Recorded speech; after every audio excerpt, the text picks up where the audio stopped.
This video will train on the proper use of the HoverJack, HoverMatt, and HoverTech air supply for vehicle extractions. Before employing the HoverMatt and HoverJack for a vehicle extraction, caregivers should first assess the patient to ensure that they can be removed from the vehicle without additional harm. Caregivers should also assess the vehicle to determine the safest exit for the patient.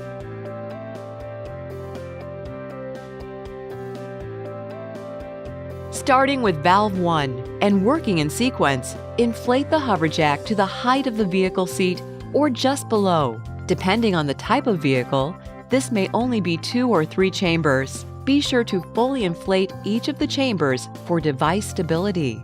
A battery-operated power supply is also available for your convenience. Next, place the HoverMatt under the patient using either a sling placement or log roll technique. If log rolling the patient, recline the seat back as far as possible for ease of placement. Ensure that the patient is centered on the HoverMatt with their head approximately 2 inches from the top seam. Buckle the safety straps loosely around the patient.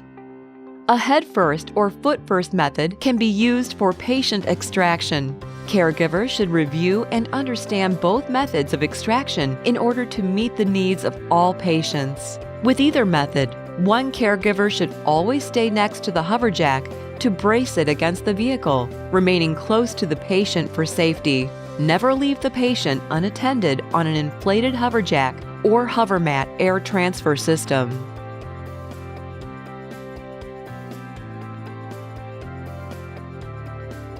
To extract a patient head first, 2 caregivers are required. For larger patients, a third is recommended. If the seat was reclined to place the HoverMatt, the caregiver closest to the patient should stay next to the patient, while another caregiver moves to the back seat to assist with returning the seat to an upright position. Align the seat approximately 4 inches behind the door frame so the patient's head is positioned to clear the door opening once the HoverMatt is inflated.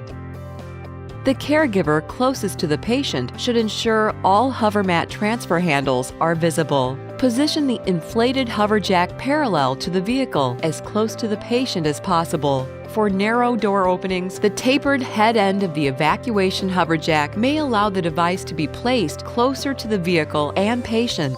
A slide board or similar device may also be used to bridge any gap.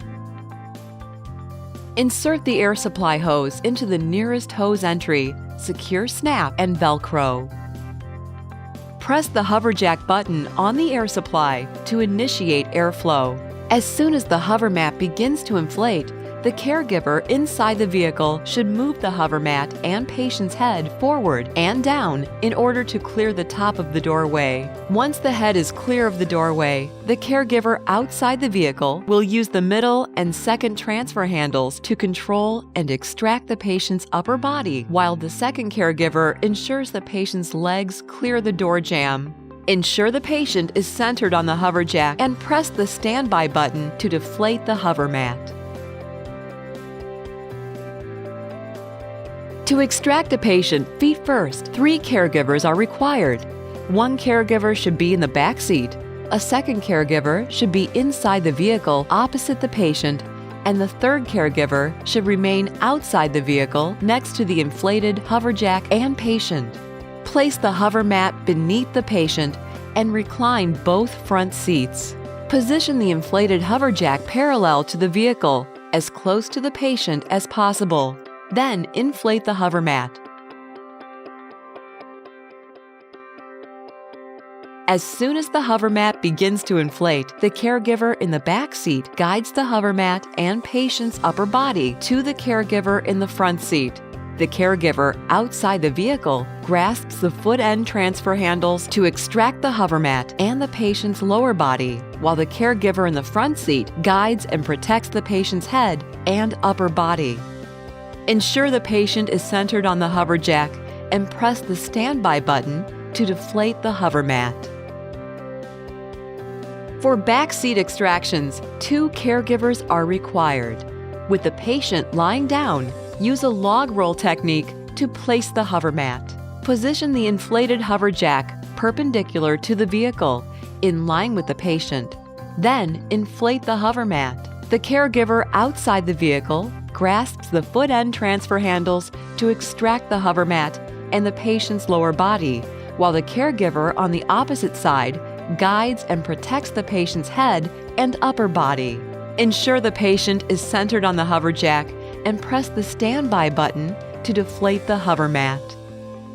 To extract a patient in the front seat head first out the back door, 3 caregivers are required. If possible, remove the headrest and place the HoverMatt under the patient. If possible, recline both front seats to level out the transfer as much as possible. Once the headrest is removed, the caregiver should support the patient's head until it is on a solid surface. Position the inflated HoverJack perpendicular to the vehicle, in line with the patient. Then, inflate the HoverMatt.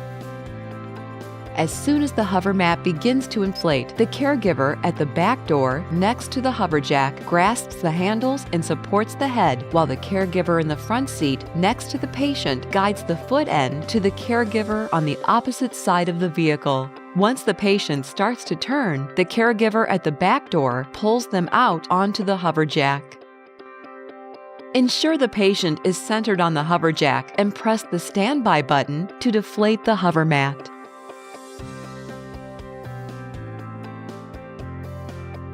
The HoverJack must be at or below seat height for patient extractions.